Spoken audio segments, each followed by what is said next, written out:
저는 가게를 할 목적으로 점포를 임차했는데 3개월 정도 장사를 하다가 점포를 다른 사람에게 세를 놓았습니다.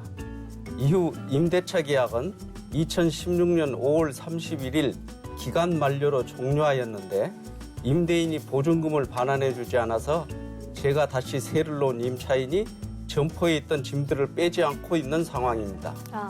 임대인은 제가 위 임대차 종료 후에도 위 점포를 계속 사용하여 부당이득을 취했으므로 그 기간의 관리비 및 임대료 상당의 부당이득금도 보증금에서 공제하겠다며 내용 증명을 보내왔습니다. 그런데 제가 관리비를 연체하자 임대인은 위 점포에 대하여 단전 단수 조치를 취하여 제가 다시 세를 놓은 다른 사람은 영업하지 못했습니다. 단지 물건들만 쌓아놓은 채로 있을 뿐 단전 단수 이후부터 지금까지 영업하지 않고 있는데요. 이런 상황인데도 임대인의 요구대로 제가 받을 보증금에서 관리비에 해당하는 금액만큼 공제하게 내버려 둘 수 있나요? 이런 사연인데요. 네. 복잡하게 이게 좀 상당히 서로 간에 조금 이런 감정 싸움이 있는 것 같습니다. 이럴 네. 경우에 해결이 어떻게 가능하겠습니까? 네, 이런 집 문제는 또 우리 김영주 변호사가 전문이죠.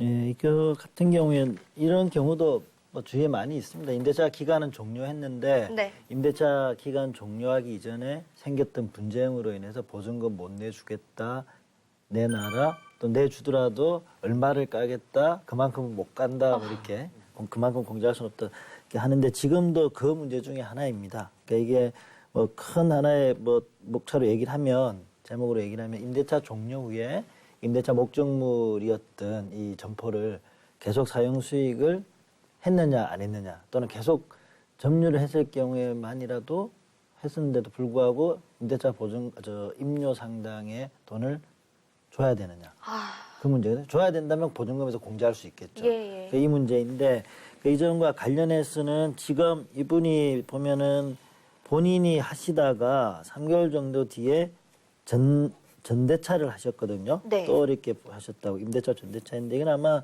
이게 뭐 임대인 허락을 얻은지 이런 게 나와 있지 않아서 불분명하지만 네. 그냥 적법하게 예. 했다고 전제를 하고 네. 그래서 아마 임대차 기간과 전대차 기간이 같이 끝날 거예요. 적법하게 했으면 그렇게 되어 있고요. 예. 그 상황에서 이제 우리 국민 말씀하신 것처럼 단전 조치를 취한 이유가 이게 관리비를 안 내서 예.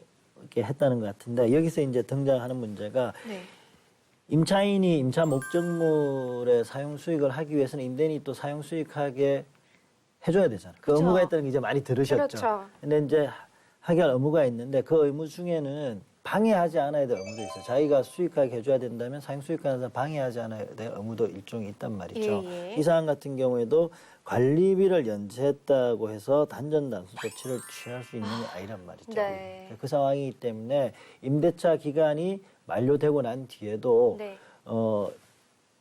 지금 임차인하고 전차인하고 같이 보시면 됩니다. 네, 한 네. 몸을 보시면 되는데 종료하고 난 뒤에도 이 임차인이 이 임차 목적물을 사용 수익할 가능성이 있다면 네. 그렇다면은 임차 목적물에 대한 임료 상당의 그 부당이득금을 내야 됩니다. 부당이득이라는 건 이제 법률상 원인 없이 이득을 얻은 사람. 그러니까 네.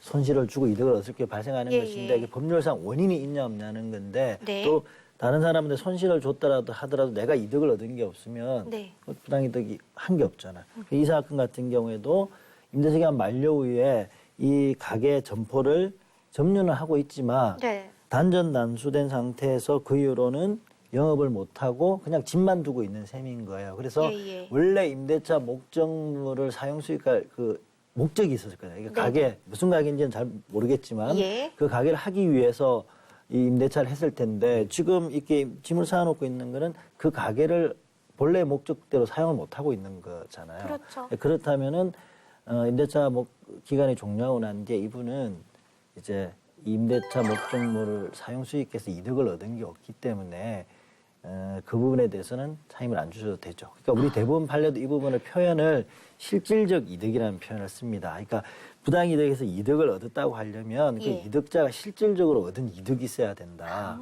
그래서 표현을 그렇게 딱 쓰거든요. 근데 네. 이 상황 같은 경우에도 이 임차인, 전차인한데 실질적으로 얻은 이득이 없다고 볼 수 있는 거예요. 그리고 이렇게 된 이유가 네. 관리비를 연체해가지고 단전 단수가 내려져서 그렇든 예. 그런 부분에 있어서는 임차 수익하지 못한 게 어떻게 보면 임차인한테 책임이 일정 부분 있기도 하잖아요. 그렇다 하더라도 네. 실제로 얻은 이익이 없다 그러면 거기에 대해서 차임상당의 부당이득금을 반환할 의무가 없다고 보고요. 네. 그다음에 이 사건 같은 경우에도 지금 상담 주신 분 같은 경우 임대차 종료 후에 결국에는 상가로서 전혀 사용하지 못하고 있는 상황이잖아요. 네네네. 다만 이제 자기도 보증금을 못 받고 있는 상황이니까 보증금 반환하는 거랑 임차 목적물 반환하는 거는 동시행관계에 있거든요. 네. 상호간에. 그 상황이기 때문에 자기도 공제는 당할지라도 임차 보증금은 또 받아야 되잖아요. 그런 자기의 권리도 담보하는 의미도 있고 그런 예. 점을 가지고 있기 때문에 이 사안 같은 경우에는 이 집 임대인이 이거 다 까겠다는 주장은 받아들여지기 어려울 것 같아요. 네. 다투시면은 지금 상담 주신 분이 말이 받아들여질 가능성이 높아 보입니다. 예, 알겠습니다. 말씀 감사합니다. 이분들도 서로 또 마음이 상하신 것 같은데 우리 박현재 고문께서는 시청자를 대변해서 한 말씀 해주시죠. 사실 이런 문제는 서로가 좀 양보를 하고 네. 서로 이해하면 되는데 맞아요. 이거 여기서 이제 한번 이게 조금 감정이 틀어지면 자꾸 이게 쌓이거든요. 누적돼 가지고. 네. 그러다 보니까 이런 문제가 나오는데 그래도 이제 법적으로는 하여튼 단전 단수 이후에는 영업을 할 수 없으니까 네. 거기서부터는 임차인의 책임이 없다. 예. 이런 이제 말씀을 하셨으니까 그런 거는 좀 양쪽이 다 그런 건 유념하셔야 되겠습니다. 예, 아무튼 오늘 게시판에 올리셔서 좀 많은 도움이 되셨으리라 믿습니다.